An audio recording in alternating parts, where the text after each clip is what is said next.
Տետատետ հաղորդման հյուրն էր հայրենասիրական հեղափոխական երգիչ Հայաստանի Հանրապետության վաստակավոր արտիստ Ներսիկ Իսպիրյանը։ Star News-ը հետևեց հարցազրույցին։ Երգիչը զրույցի ընթացքում պատմեց քաղաքական հետապնդման, մասնավորապես ԱԱԾ-ի կողմից առևանգված լինելու մասին։ 1987 թվականն էր, երբ ես երգեցի Մշո Առաքելոց վանքի կռիվը։ Այդ ժամանակների պատմությունը երգով արտահայտեցի և փոստարկղով այս երգը երգեցի։ Երկրորդ օրը երկու հոգի եկան, Իսպիրյան, հետևեք մեզ։ Անվտանգությունից էին, այն ժամանակվա կակեբեն, ինձ տարան գումի մոտ էր էն ժամանակ, 2-3 ժամ նստեցրին տեղ։ Ես էլ միամիտ նստել եմ, մոտեցավ ինձ մի մարդ, ասեց. «Այ տղա, էդ ձեր Էրեբունիի սարերում դեռ ֆիդայիններ կան, էս ինչ ես երգում, ինչ ժամանակների մեջ ինչ ես երգում»։ Ասի գիտեք, ես իմ պապից ինչ լսել եմ, դա եմ ներկայացնում, ինձ մի քաղաքականացրեք։ Ասեցի թույլ կտաք մի տեղ զանգ անեմ, զանգեցի եղբորս։ Եղբայրս զանգեց, ավելի բարձր տեղեր, ինձ թողեցին, բայց վերջում մոտիկացավ մի մայոր, ասեց. «Տղա ջան, հարգում ենք, բա էդ ժամանակները մի քիչ հաշվի առ։ Գիտես ես հայրենասեր չեմ, գնա լեզվիդ կապանք դիր։ Նման երգեր մի երգիր, ժամանակների հետ քայլիր»։ Իմիջիայլոց եթերը ուղիղ միացում էր, կենդանի կատարում, շաբաթ օրը պիտի կրկնությունը լիներ, հանեցին։ Հիմա նույն ժամանակների մեջ մենք ապրում ենք, պետականորեն ճնշում կա այդ երգերին։ Նշենք, որ Ներսիկ Աղասի Իսպիրյանը հայ ականավոր երգիչ, երգահան և ժողովրդական ազատագրական երգերի կատարող է, ում ստեղծագործությունը խորապես կապված է հայ ժողովրդի ազգային ինքնության և պատմական հիշողության հետ։ Նրա երգերը դարձել են հայրենասիրության և արդարության համար պայքարի խորհրդանիշ, իսկ նրա ներդրումը հայ երաժշտական մշակույթում անգնահատելի է։ Ներսիկ Իսպիրյանը ծնվել է 1963 թվականի մայիսի 15-ին Երևանում։ Մանկուց հետաքրքրություն է ցուցաբերել երաժշտության և ազգային արվեստի նկատմամբ։ Ավարտելով Երևանի թիվ 160 դպրոցը ուսումը շարունակել է Երևանի Կոմիտասի անվան պետական կոնսերվատորիայում 1986-ից 1992 թվականներին, զուգահեռ ելույթ ունենալով ակունք ազգագրական համույթում։ Իսպիրյանը հայտնի է դարձել Արևմտյան Հայաստանին, ազգային պայքարին և պատմական հիշողությանը նվիրված իր հայրենասիրական երգերով։ Նրա ստեղծագործությունները, ինչպիսիք են Հայ քաջերը, Պիտի գնանք վաղ թե ուշ, Արծիվ սլացիր, խորհրդանշական են դարձել հայկական սփյուռքի և ազգային շարժման համար։ 1995 թվականին նա ստիպված է եղել արտագաղթել ԱՄՆ Լևոն Տեր-Պետրոսյանի ազգային կառավարության ճնշումների պատճառով, որը հետապնդում էր հայ ազատագրական շարժման հետ կապ ունեցող գործիչներին։ Չնայած արտագաղթին, Իսպիրյանը շարունակել է ստեղծագործական գործունեությունը, ձայնագրելով բազմաթիվ ալբոմներ, այդ թվում Արյան կանչը, Հերոս քաջեր, Մնա հայ։ Իր երաժշտական գործունեության համար Ներսիկ Իսպիրյանը 2011 թվականին արժանացել է Հայաստանի Հանրապետության վաստակավոր արտիստի կոչման։ Նրա երգերը շարունակում են ոգեշնչել աշխարհասփյուռ հայերին, ծառայելով որպես ազգային պայքարի և մշակութային ժառանգության հիշեցում։ Նրա որդին՝ Արաբու Իսպիրյանը նույնպես երգիչ է, նա շարունակում է ընտանեկան ավանդույթը, կատարելով հայրենասիրական ստեղծագործություններ։ ՀՀ վաստակավոր արտիստ Ներսիկ Իսպիրյանը երկար տարիներ ԱՄՆ-ում բնակվելուց հետո վերադարձել է Հայաստան։ Հայոց բանակի 24-ամյակին նվիրված տեսահոլովակ է ներկայացրել։ «Հայ մնա» կոչվող երգի հեղինակը Ներսիկ Իսպիրյանն ու Գոգա Սիմոնյանն են։ Այժմ ներկայացնում ենք Blog News-ի հետ ունեցած հետաքրքիր արխիվային զրույցը։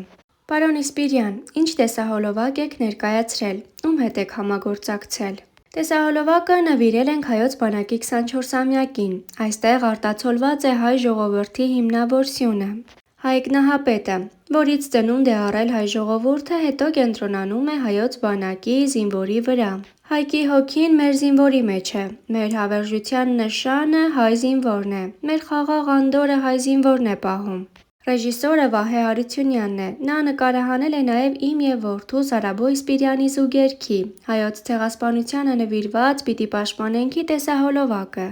Մեր համագործակցությունը հասել է իր նպատակին, որովհետև ինքն էլ հայրենասիրական ոգի ունի և համահունչ է մեզ հետ թե՛ հոգեպես, թե՛ գաղափարապես։ Դուք պարբերաբար ունենում եք նորություններ, սակայն դրանք հաճախակի չեն լինում։ Միևնույն ժամանակ գիտեմ, որ համերգային առումներով դադարներ չեք ունենում։ ինչով է պայմանավորված նորություններ ու շուրջ ներկայացնելը։ Ճիշտ է, համերգային առումով միշտ զբաղված եմ, սակայն նորություններն ինտենսիվ չեն։ Շատ երգեր կան, բայց ամեն երգ չէ, որ ցանկանում եմ մտնի ժողովրդի մեջ։ Մենք տարբերակում ենք, որոնք ասպարեզ դուրս գան։ Ի վերջո, իմը հայրենասիրական ոճ է և քարոզչական է։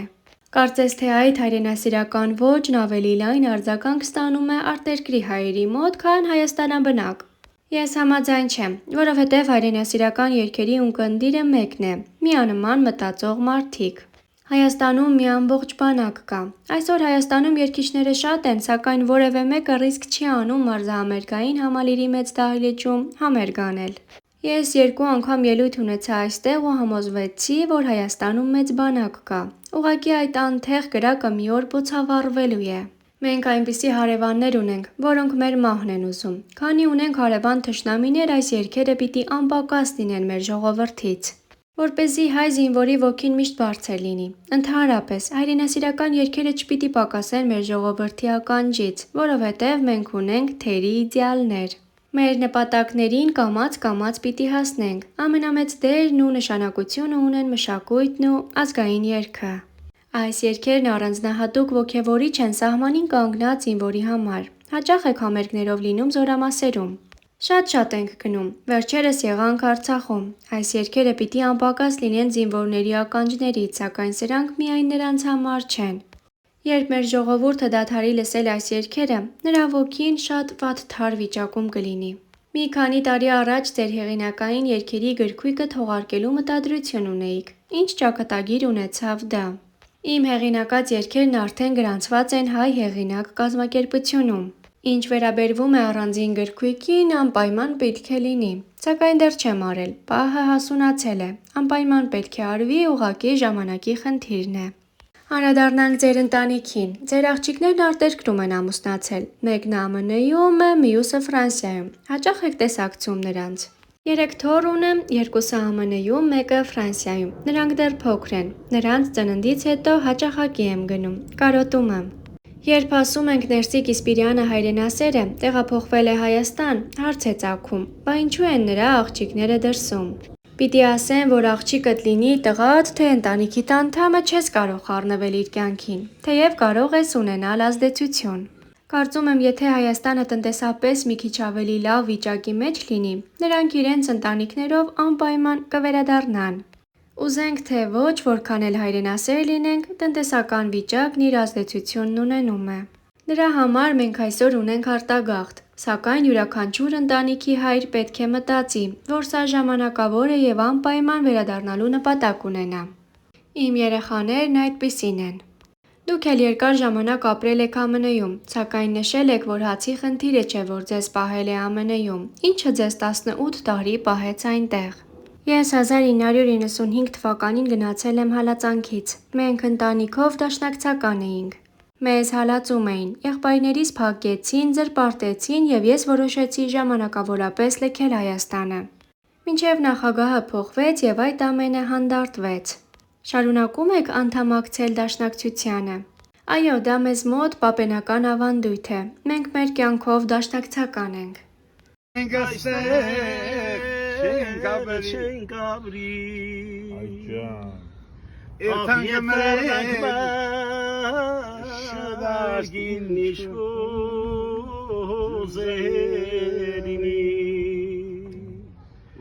Եդարնանք երգին իշխուզելինի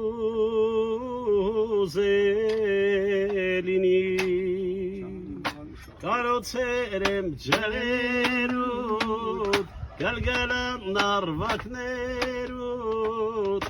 մեր սրտերում մացիր հուշ փագվեցին դռները կմուշ մեր սրտերում մացիր հուշ փագվեցին դռները դմուշ